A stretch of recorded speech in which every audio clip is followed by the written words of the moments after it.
Katika hatua hii kutumia fursa hii vile vile kuiomba mahakama na kutoa mwito kwa mahakama.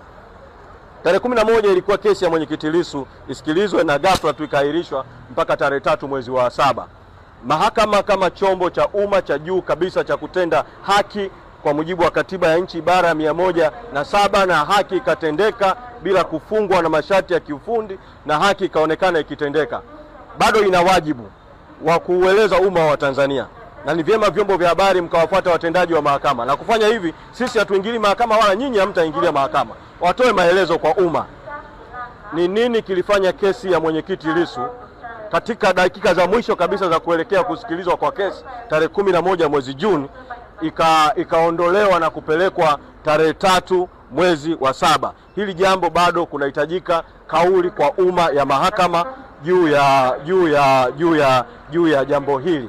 Na nimalizie kwa kutumia fursa hii vile kuambia tu wanahabari, tutawaita makao makuu ya chama rasmi kuwaeleza kwamba tunakusudia kuanza operation siku chache. Tulikuwa tunasubiri vile vile hii kesi tuone mwelekeo hapa, imeshapangwa tarehe ya mbele. Tutatangaza ratiba ya operation awamu ya pili.